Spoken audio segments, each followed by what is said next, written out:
તો અમદાવાદમાં એક બાદ એક ઇંગ્લિશ દારૂ અને બિયર ઝડપી પાડવાની ઘટનાઓ જે સામે આવતી હોય છે ત્યારે અમદાવાદ ગ્રામ્ય એલસીબીએ પણ બોપલ જલધારા હોલિડેઝના અલગ અલગ બંગલામાં રેડ કરીને લાખો રૂપિયાના ઇંગ્લિશ દારૂ બિયરના જથ્થાને ઝડપી પાડ્યો છે। બોપલ પોલીસ સ્ટેશન વિસ્તારમાં આવેલા જલધારા હોલિડેના બંગલામાં છેલ્લા કેટલાક વખતે ઇંગ્લિશ દારૂ અને બિયરનું વેચાણ થતું હોવાની માહિતી સામે આવી હતી, જેના આધારે અમદાવાદ ગ્રામ્ય એલસીબીએ રેડ કરીને અલગ અલગ બંગલામાંથી લાખો રૂપિયાનો ઇંગ્લિશ દારૂ અને બિયરનો જથ્થો ઝડપી પાડ્યો છે। બંગલા નંબર 7માંથી એક આરોપીની 4.5 લાખના મુદ્દામાલ સાથે ધરપકડ કરવામાં આવી છે, જ્યારે બંગલા નંબર 15માંથી 8 જેટલા આરોપીની 14,50,000ના મુદ્દામાલ સાથે ધરપકડ કરવામાં આવી છે।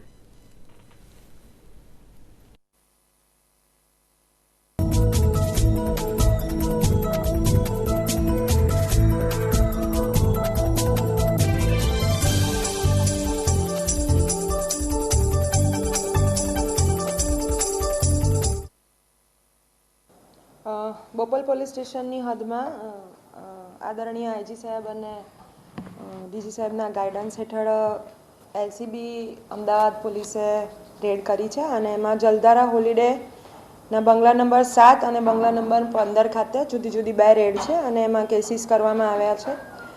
આમાં ખાસા ટાઈમથી ચાલતું હોય એવું જણાય છે। આમાં વધુ વિગતો અમે મેળવીએ છીએ। બંગલા નંબર 7 ખાતે જે રેડ કરી છે એમાં એલસીબીને નાની મોટી બોટલ અને ટીન્સ મળીને 1067 નંગ નો વિદેશી દારૂ મળ્યો છે, જેની 4,57,000 જેવી કિંમત છે અને આમાં એક આરોપીને પકડી લીધો છે।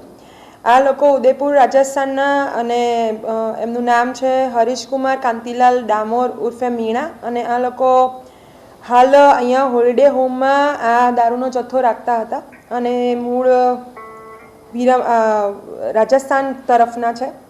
એ જ રીતે હોલિડે હોમના બીજા એક આ રેડ દરમિયાન ખબર પડી એમને કે આ જ રીતે બીજા એક જલધારા હોલિડેમાં બીજા એક મકાનમાં પણ આ રીતે દારૂનો જથ્થો રાખેલો છે। તો તે જ સમયગાળા દરમિયાન એલસીબીએ બીજી એક રેડ કરી છે, જેમાં નાની મોટી બોટલ્સ અને ટીન મળીને 4,281 નંગ બોટલ્સને વગેરે મળ્યું છે, જેની કિંમત 9,51,000 જેવી થાય છે।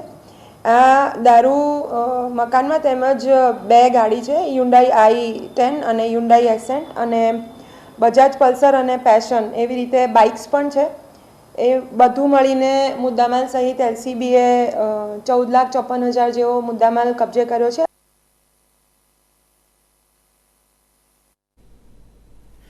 વડાપ્રધાન નરેન્દ્ર મોદીએ 22